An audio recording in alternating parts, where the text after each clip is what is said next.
बिंदी अविराज की जान है खतरे में और काजल जा रही है तिहाड़ जेल। वेल, देखते हैं क्या नया बवाल होने वाला है। आप सभी का स्वागत है टेलीविजन पे लाइव इंटरेस्टिंग अपडेट्स टीवी की दुनिया से, जहां हम देखोगे कि बिंदी के शो में भाई अविराज अपने फादर मोड में आ चुके हैं। मतलब बिंदी को बचाने के लिए भाई दयानंद के बेटे महेश को किडनैप कर लिया है और टक्कर दे रहे हैं उन्हें। प्लानिंग प्लॉटिंग हो चुकी है और अविराज ने कह दिया है कि जल्द से जल्द लॉयर साहबा को कि आप उनके भाई सौरभ के पास जाके वो चिप ले आइए, हम जाके पुलिस को देंगे, चीज़ें सॉल्व करेंगे। लेकिन अब उन्हें भरोसा नहीं हो रहा है कि अविराज पे ट्रस्ट करूं या ना करूं। पर वो कहती हैं कि आप चाहें तो चिप लेके हमारे साथ चले। अब सौरभ जी कहते हैं 1 मिनट रुक जाओ, इसके बाद वो क्या प्लानिंग प्लॉटिंग करेंगे ये किसी को पता नहीं है। वेल, इसकी बात छोड़ दीजिए, देखा जाएगा कि दयानंद पहुंच जाते हैं जेल में और काजल से कहना शुरू कर देते हैं कि काजल, तुम्हारे पास एक ही रास्ता है कि तुम चुपचाप से तिहाड़ चली जाओ, अपनी ज़िंदगी में जियो, मैं तुम्हारी बेटी को रिहा कर दूंगा। यानी दयानंद को पता है कि काजल अगर कोई एक्शन रिएक्शन देती है प्लानिंग प्लॉटिंग में मिक्स हो गया, मतलब उन्हें लग रहा है कि कहीं अविराज और काजल की दोस्ती हो गई है, प्लानिंग हो चुकी है, तो ऐसा ना हो कि काजल कोई प्लान करे और तिहाड़ ना जाए।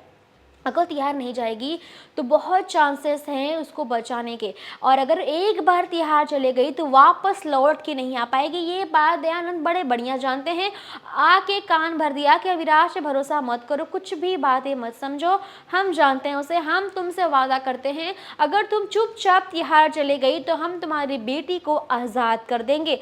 वेल, अब काजल चुपचाप चढ़ तो रही हैं कुछ, और उसके पहले ही लॉयर साहबा ने कह दिया था कि तुम्हें एक्टिंग करनी होगी, मेडिकल इशू दिखाओ ताकि तुम्हारा जाना कैंसिल हो सके, कुछ टाइम के लिए टल सके, ताकि हम कुछ साबित कर सके, तुम्हें कुछ करना होगा। भाई जैसे ही वो ट्राई करती हैं काजल कुछ सोचूं कुछ करूं, उतने में आ जाते हैं कौन, दयानंद। और आपने सुना उन्होंने क्या बोला है। अब दिखाया जाएगा कि भाई कैसे भी करके बिंदी को सौंप दिया जाता है अविराज को। अविराज जैसे ही बिंदी को लेके रास्ते में जा रहे हैं उसी वक्त दयानंद अपने गुंडों के साथ आ जाते हैं और चारों तरफ से घेर लेते हैं। अब देखना ये इंटरेस्टिंग होगा, क्या बिंदी और हमारे अविराज की जान बच पाएगी या फिर सच में उस जगह पे उनकी मौत हो जाएगी। वेल, जो भी होगा होगा इंटरेस्टिंग, क्योंकि महायुद्ध छिड़ चुका है। अविराज अपने ही भाई दयानंद के खिलाफ जा चुके हैं, जिससे बवाल और बढ़ सकता है। वेल, आप जो भी होगा होगा इंटरेस्टिंग जानने के लिए शो को देखते रहिए, हमारे साथ जुड़े रहिए, इंटरेस्टिंग अपडेट्स आप तक पहुँचती रहेंगी। तो सब्सक्राइब करना ना भूलिएगा टेलीविजन।